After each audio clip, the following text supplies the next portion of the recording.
नमस्कार मित्रों, जय भोलेनाथ, जय गुरुदेव। आप सभी कैसे हैं? उम्मीद है कि आप भोलेनाथ की कृपा से अच्छे होंगे। मित्रों, आप सभी का हमारे चैनल पर बहुत बहुत स्वागत है, अभिनंदन है। मित्रों, आज की यह वीडियो आपके लिए बहुत ही खास होने वाली है, क्योंकि इस वीडियो में जीवन में आने वाली किसी भी प्रकार की परेशानियां, समस्याएं या बाधाएं जो होती हैं, उन्हें दूर करने के लिए हम बहुत ही आसान उपाय को लेकर के आए हैं। इस उपाय से आपके जीवन में चल रही हर समस्याएं खत्म हो जाएंगी, क्योंकि आज हम जिस परी के बारे में बताने जा रहे हैं, उसे खुश करने की जो विधि बताने जा रहे हैं, यह बहुत ही चमत्कारिक विधि है। अगर आप इसे सही नियम से करते हैं, तो यह परी बहुत जल्द ही खुश हो जाती है और आपकी हर मनोकामनाओं को पूर्ण करती है। मित्रों, परियां कई प्रकार की होती हैं। यह आपको नुकसान भी पहुंचा सकती हैं और आपके जीवन में खुशियां भी भर सकती हैं। तो इस परी के बारे में बताते हैं कि यह कितनी शक्तिशाली है और आपकी मदद कैसे करेगी। मित्रों, परियों की शक्ति को विभिन्न कथाओं, मिथकों और लोक कथाओं में कई रूपों में प्रस्तुत किया गया है। उनके बारे में विचार अलग अलग संस्कृतियों और समय के साथ बदलते रहे हैं। परियों की शक्ति को जानने और समझने के लिए हमें विभिन्न संस्कृतियों में उनके चित्रण और उनकी अद्वितीय क्षमताओं पर गहराई से विचार करना होगा। मित्रों, परियों का उल्लेख विशेष रूप से पश्चिमी लोक कथाओं में किया जाता है, लेकिन दुनिया भर की अन्य संस्कृतियों में भी उनकी उपस्थिति पाई जाती है। तो इस वीडियो में हम परियों की शक्ति के विभिन्न पहलुओं पर विचार करेंगे, जैसे उनकी जादुई क्षमताएं, शक्ति स्रोत और उनका मनुष्य जीवन पर प्रभाव। तो सबसे पहले तो जान लेते हैं परियों की पारंपरिक अवधारणा के बारे में। पहला है परियों की पारंपरिक अवधारणा। मित्रों, परियों को जादुई प्राणी माना जाता है, जो मनुष्यों से अलग एक अद्वितीय दुनिया में निवास करती है। वे आकार में छोटे या बड़े हो सकते हैं और प्रकृति के निकट होते हैं। इनकी शक्तियां भी बहुत विशिष्ट होती हैं, जैसे प्राकृतिक तत्वों पर नियंत्रण, जैसे हवा, पानी, धरती और अग्नि। परियों की शक्ति की कहानियों का स्रोत अधिकतर पश्चिमी लोक कथाएं, विशेष रूप से यूरोपीय लोक कथाएं रही हैं। आयरलैंड, इंग्लैंड और स्कॉटलैंड की लोक कथाओं में परियां प्रमुख रूप से पाई जाती हैं। मित्रों, आयरिश मिथकों में टुआथा डे दानन नामक एक समूह का उल्लेख मिलता है, जिसे देवतुल्य माना जाता था। वे प्राणी अत्यधिक शक्तिशाली थे और बाद में इन्हें परियों के रूप में विकसित किया गया। आयरिश लोक कथाओं में परियों की शक्ति विशेष रूप से प्रकृति पर उनके नियंत्रण में निहित थी। दूसरा है जादुई शक्तियाँ। परियों की मुख्य शक्ति उनकी जादुई क्षमताओं में निहित होती है। इनमें से कुछ प्रमुख शक्तियों के बारे में बता रहे हैं, जैसे रूपांतरण की शक्ति। मित्रों, परियां अपनी इच्छा से अपना रूप बदल सकती हैं। वे कभी भी किसी भी रूप में खुद को बदलने की क्षमता रखती हैं। यह शक्ति उन्हें अदृश्य बनने, किसी अन्य प्राणी का रूप धारण करने या किसी वस्तु में बदलने की अनुमति देती है। यह रूपांतरण की शक्ति उनकी सुरक्षा के लिए भी महत्वपूर्ण होती है, क्योंकि वे इसे इस्तेमाल करके दुश्मनों से बच सकती हैं। फिर है उड़ने की शक्ति। परियों के पंख होते हैं, जो उन्हें उड़ने की शक्ति प्रदान करते हैं। यह उड़ान क्षमता उन्हें एक स्थान से दूसरे स्थान पर तुरंत पहुंचने में सक्षम बनाती है। वे बिना किसी सीमा के अंतरिक्ष में घूम सकती हैं, जो उन्हें अत्यधिक स्वतंत्रता प्रदान करता है। इसके साथ इनमें अदृश्यता की शक्ति होती है। अधिकतर परियां अपनी इच्छानुसार अदृश्य हो सकती हैं। यह शक्ति उन्हें अपने आसपास की दुनिया से छिपने या किसी को बिना उसकी जानकारी के देख सकने की अनुमति देती है। अदृश्यता उन्हें मानव जीवन में हस्तक्षेप करने और किसी के भी ध्यान से बचने में मदद करती है। इनमें एक शक्ति और होती है, जो है प्रकृति पर नियंत्रण। परियां प्रकृति के तत्वों पर भी अपना अधिकार रखती हैं। वे बारिश लाने, पेड़ों को हिलाने या हवाओं को नियंत्रित करने जैसी शक्तियों का इस्तेमाल कर सकती हैं। यह शक्ति उन्हें प्रकृति की संतुलनकारी भूमिका में रखती है और वे प्राकृतिक आपदाओं को रोकने या उन्हें लाने में सक्षम होती हैं। इसके अलावा इनमें सबसे जो अच्छी बात है, जो शक्ति है, वो है चिकित्सीय शक्तियाँ। कुछ परियां जादुई औषधियों की विशेषज्ञ होती हैं। वे विभिन्न प्राकृतिक तत्वों का इस्तेमाल करके रोगों को ठीक कर सकती हैं। वे पौधों और जड़ी बूटियों के गुणों को जानती हैं और उनका इस्तेमाल मानव और अन्य जीवों की चिकित्सा में करती हैं। तीसरा है परियों की नैतिकता और उनका प्रभाव। मित्रों, परियां न केवल शक्तिशाली होती हैं, बल्कि उनकी शक्ति का नैतिक पहलू भी होता है। लोक कथाओं में परियों को आम तौर पर दयालु या क्रूर दोनों रूपों में चित्रित किया गया है। कुछ परियां मनुष्यों की मदद करती हैं, जबकि अन्य उन्हें नुकसान भी पहुंचाती हैं। उनका नैतिक दृष्टिकोण जो है, यह मानव व्यवहार पर निर्भर करता है। जैसे मित्रवत परियां। कुछ कहानियों में परियां मानव जीवन में हस्तक्षेप करके उनकी मदद करती हैं। वे बच्चों की रक्षा करती हैं, किसानों को अच्छी फसल देती हैं और मनुष्यों की विभिन्न मुश्किलों को हल करती हैं। ऐसी परियां मानवीय कल्याण की दिशा में कार्य करती हैं और उन्हें अक्सर दयालु माना जाता है। लेकिन एक होती है दुश्मन परियां। कई बार परियां मनुष्यों के प्रति शत्रुतापूर्ण भी हो जाती हैं, खास तौर पर जब कोई मनुष्य उनकी दुनिया या नियमों का उल्लंघन करता है, तो वे गुस्से में आकर उसे नुकसान पहुंचा सकती हैं। ऐसी परियां शरारती होती हैं और उन्हें नुकसान पहुंचाने में आनंद आता है।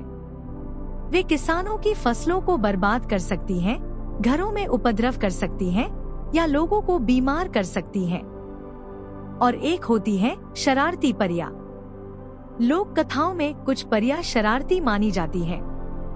वे किसी का भी बुरा नहीं चाहती, पर उनकी शरारतें मनुष्यों के लिए परेशानी का कारण बन सकती हैं। वे लोगों को रास्ते से भटकाने, चीजों को गायब करने या भ्रम उत्पन्न करने जैसी हरकतें करती हैं। इनका लक्ष्य केवल मस्ती और आनंद होता है, लेकिन ये कभी कभी मानव जीवन में अव्यवस्था भी फैला सकती हैं। चौथा है परियों की शक्ति का स्रोत। मित्रों, परियों की शक्ति का जो स्रोत है, अक्सर जादुई दुनिया या प्राकृतिक तत्वों से जुड़ा होता है। कुछ कथाओं में उनकी शक्ति चंद्रमा, तारों या विशेष पेड़ों से मिलती है। इसके अलावा उनका शक्ति स्रोत उनके समुदाय के भीतर की ऊर्जा से भी जुड़ा होता है। कई बार परियां अपनी शक्ति को किसी विशेष वस्तु जैसे जादुई छड़ी, फूल या कंठहार से भी प्राप्त करती हैं।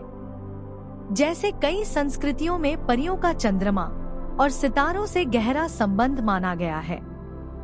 चंद्रमा को जादुई शक्तियों का प्रतीक माना जाता है और इसलिए परियां अपनी अधिकांश जादुई क्रियाएं रात में करती हैं। चंद्रमा की रोशनी से वे अपनी शक्ति का संचय करती हैं और इसका इस्तेमाल जादू करने के लिए करती हैं। इसके अलावा कई परियां विशेष पेड़ों और पौधों से अपनी शक्ति प्राप्त करती हैं। उदाहरण के लिए आक के पेड़ और नीला बेल फ्लावर उन्हें जादुई ऊर्जा प्रदान कर सकते हैं। यह शक्ति उन्हें प्राकृतिक तत्वों को नियंत्रित करने और अन्य प्राणियों के जीवन पर प्रभाव डालने में मदद करती है। पांचवा है मनुष्य पर परियों का प्रभाव। लोक कथाओं में परियों के प्रभाव को अक्सर मनुष्य के जीवन में महत्वपूर्ण रूप से दिखाया गया है। कुछ परियां मददगार होती हैं, जबकि अन्य विनाशकारी भी होती हैं। उनके प्रभाव का रूप अलग अलग कथाओं में भिन्न हो सकता है, लेकिन उनका मानवीय जीवन पर प्रभाव गहरा होता है।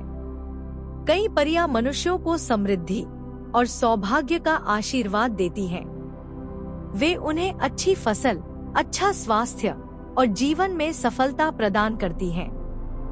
परियों की मदद से लोगों का जीवन खुशहाल हो सकता है। वहीं दूसरी ओर, अगर कोई मनुष्य परियों को नाराज कर देता है, तो वे उसे दुर्भाग्य और असफलता की ओर डाल सकती हैं। उनके आशीर्वाद के विपरीत उनका क्रोध, जीवन में विपरीत प्रभाव डाल सकता है। वे फसल बर्बाद कर सकती हैं, घरों में उपद्रव कर सकती हैं और बीमारियां फैला सकती हैं। तो इस परी की आशीर्वाद प्राप्त करने के लिए, इसे खुश करने के लिए हमें क्या करना पड़ेगा? इस उपाय में क्या क्या सामग्रियां लगना है, इसे कब करना है, यह सब जानने से पहले आप सभी मित्रों से एक छोटी सी रिक्वेस्ट है कि यदि आप हमारे चैनल पर नए हैं, पहली बार आए हैं, तो हमारे चैनल को सब्सक्राइब कर लें और बेल आइकन को प्रेस कर दें, ताकि इस प्रकार की जो छोटी छोटी उपायों को या साधनाओं को लेकर हम आते हैं तो उसका नोटिफिकेशन आप तक पहुंच सके, इसकी जानकारी आपको मिल सके। मित्रों, इस परी को खुश करने के लिए आपको कुछ बातों का विशेष ध्यान रखना है। अगर आप यह उपाय को करने जा रहे हैं तो आपको सबसे पहले तो शुद्ध रहना है और सात्विक भोजन करना है। किसी प्रकार से मांस, मछली, अंडा या शराब का सेवन नहीं करना है। साथ में आपको ब्रह्मचर्य का पालन करते हुए इस उपाय को करना है। तो इन सभी बातों को ध्यान में रखते हुए इस उपाय को आपको किसी भी गुरुवार के दिन करना है। ध्यान से सुन ले, इस उपाय को गुरुवार की रात्रि में 11 बजे के बाद चंद्रमा की रोशनी में करना है। तो इस उपाय को करने के लिए पहले यह जान ले कि इसमें आपको क्या क्या सामग्रियों की आवश्यकता पड़ेगी। तो मित्रों, इस उपाय में आपको कोई ज्यादा सामग्री नहीं लेना है। इसमें आपको सिर्फ एक इत्र लेना है, थोड़ा सा हल्दी, कुमकुम, धूप, अगरबत्ती और अक्षत। इतना सामग्रियों को इकट्ठा कर लें और गुरुवार की रात्रि में ध्यान रहे कि चांदनी रात होना चाहिए। तो चांदनी रात में आपको किसी आग के पौधे के पास जाना है और सबसे पहले वहां थोड़ा सा साफ सफाई कर लें और मित्र का छिड़काव कर दें। इसके बाद आपको धूप अगरबत्ती जला करके और जो अक्षत रखे हैं उसे पेड़ के जड़ के पास डालते हुए प्रार्थना करना है। अपने मन में कामना करना है कि मैं परी की कृपा चाहता हूँ, मुझे उनका आशीर्वाद प्राप्त हो। यह कामना अपने मन में रखते हुए और उस आग के 3 पत्ते आपको तोड़ देना है। जी हाँ मित्रों, आपको 3 पत्ता तोड़ लेना है और उन तीनों पत्तों को लेकर के आपको एक पत्ता को किसी बहते हुए जल में डाल देना है। यदि बहते हुए जल नहीं है तो किसी भी तिराहे में रख देना है और एक पत्ते को अपने घर की जो मुख्य द्वार होता है उस द्वार में, मतलब दरवाजा के ऊपर में रख देना है। और जो तीसरा पत्ता है उसे अपने तकिए के नीचे रख करके और सो जाना है। यह बहुत ही कारगर उपाय है मित्रों, इसे जरूर करके देखिए। यह परी जो है आपके रूम में हाजिर हो जाती है या तो आपकी के सपनों के माध्यम से आकर के और आपकी हर समस्याओं को यह खत्म कर देती है। एक तरह से यह आपका मित्र जैसे बन जाएगी। जब भी इसे आप याद करेंगे, ध्यान करेंगे, यह आपके समक्ष हाजिर हो जाएगी। आप जो भी उससे कामना करेंगे, आपकी हर मनोकामनाएं पूर्ण करेगी। तो उम्मीद है कि इस उपाय के बारे में आप अच्छे से समझ गए होंगे। यदि आपको समझ में न आए तो इस वीडियो को दोबारा देख करके और अच्छे से समझ लें, उसके बाद ही इस उपाय को करें। तो आज की वीडियो में बस इतना ही।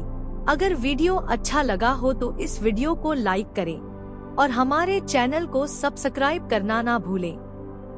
तो कल फिर मिलेंगे एक नए उपाय के साथ। तब तक के लिए जय भोलेनाथ, जय गुरुदेव।